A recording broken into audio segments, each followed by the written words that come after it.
Hello, Aquarius, Sun, Moon, Rising, and Venus signs. Kamusta kayo? Sana po ay nasa mabuti kayong kalagayan. Welcome back po sa Star Tarot. At kung bago kayo rito, welcome din po kayo. Please subscribe, like, share my videos, and leave me a comment kung naka-resonate kayo. Tingnan natin kung ano mga mensahe ng universe para sa iyo. So, we have Queen of Cups, Nine of Wands, and Eight of Swords. So, Aquarius, sa ngayon, you're going to be more intuitive, more sensitive. Malakas ngayon yung inyong radar. Malakas ngayon yung pick up, no, ng intuition ninyo. Your psychic abilities are on point as well sa ngayon. Kaya take advantage of that. Okay? Take advantage of that para mapakinggan mo kung ano yung mga guidance sa iyo ng Divine Universe. And sa ngayon, also, you're going to be more compassionate, no? Siguro maraming tao ngayon yung parang hihingi sa iyo ng tulong, hihingi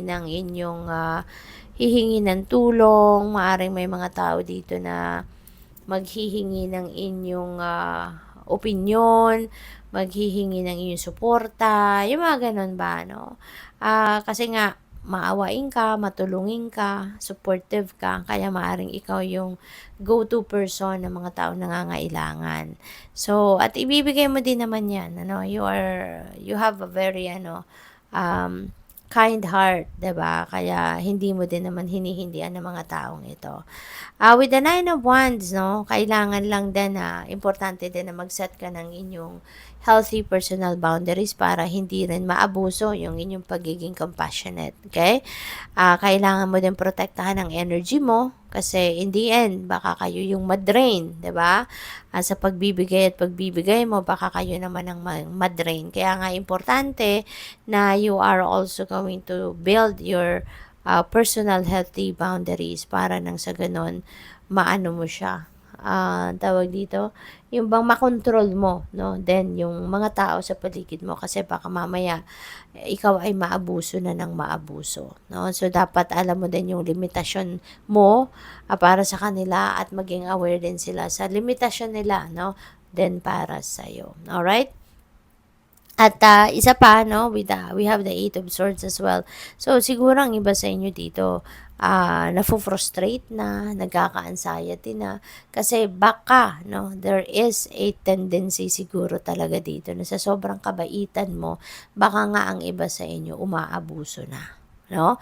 Feeling ko ang iba sa inyo naaabuso na. Kaya siguro kayo nafo-frustrate, kaya kayo nagkaka-anxiety na din, nabibwisit na kayo, naiinis na kayo. Pero siguro hindi mo kayang magreklamo, hindi mo kayang magsalita, hindi mo kayang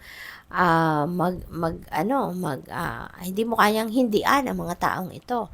'Di ba? Na mga humihingi sa iyo ng tulong. Kaya ayun, even though you are frustrated about them, na parang puro na lang ikaw, lagi na lang ikaw, yung ganun ba, pero parang hindi mo sila kayang hindian, no? Parang ganon. Kaya sinasarili mo na lang yung inyong nararamdaman na yung frustration, 'di ba?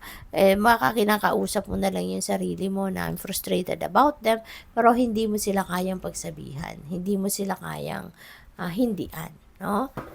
So, tingnan natin kung ano pa ang mga mensahe para sa iyo. And also, I would like to say thank you, no, for subscribing to my channel. And if you haven't subscribed yet, subscribe na po kayo, okay? And there is also a join button sa baba na video. Kung interested po kayo mag-join sa channel, mag-member sa channel, I mean. So, yun lang po yung join button, i-click ninyo. Thank you. So, we have bliss is worth creating from, 'di ba? So, feeling ko dito, there is a need also for you to be happy. Siguro kailangan mo din ngayon na pag-isip-isipan din, ano, yung mga bagay na, or tignan ninyo yung mga nangyayari sa buhay ninyo right before your eyes. Kasi baka hindi na ninyo na-appreciate, no, yung mga bagay na nag-unfold sa buhay ninyo right in front of you. Kasi sa dami siguro ng iniisip mo, sa dami ng inaasikaso mo, 'di ba? Yung parang naka-focus ka na lang doon, and maybe ang naiisip mo dito towards the future, or baka ang iba din sa inyo more focused on kung ano pa ang nakaraan na, kung ano yung tapos na nangyari na.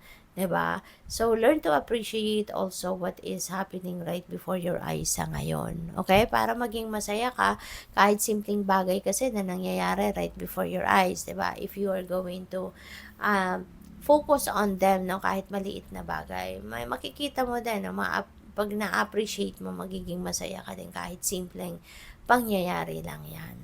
You are light, no? Talaga, Aquarius, you are light. Kasi nga, kaya nga ikaw yung siguro nilalapitan ng mga tao, hinihingiin ka ng tulong, whether it is material things, pera, resources, and even siguro advice, guidance, diba? Ikaw din yung puntahan, ikaw talaga yung nilalapitan. Kasi nga, you are light. 'Di ba? You are light. Nagsisilbi kang inspirasyon sa maraming tao, nagsisilbi kang liwanag, 'di ba? Sa mga madilim nilang buhay, kaya siguro ikaw yung nilalapitan at hinihingian ng advice, hinihingian ng opinyon, 'di ba? So maaring 'yun ang isa sa mga mission mo sa buhay, no? To use your light, no? To help other people, 'di ba, find their own light, or to help other people find the solution sa mga problema din nila. We have sacred mirrors. Ayan. So, for some of you then dito, Aquarius, maybe there is going to be a situation dito we're in.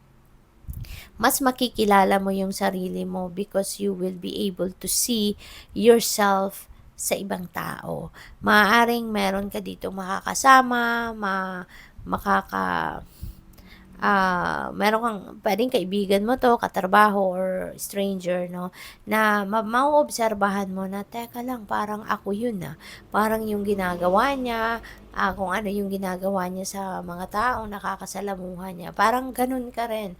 Or how you carry yourself, parang makikita mo sa sarili mo, 'no, na kung sa sarili mo lang, maaaring hindi mo yun nare-realize na gano'n ka, hindi mo naiisip na na gano'n ka. 'No?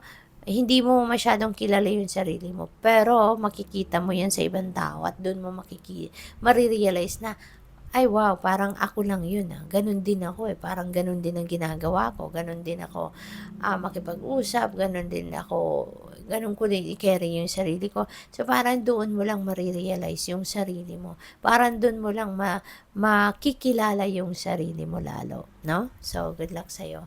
Thank you for watching Love and Light. Namaste.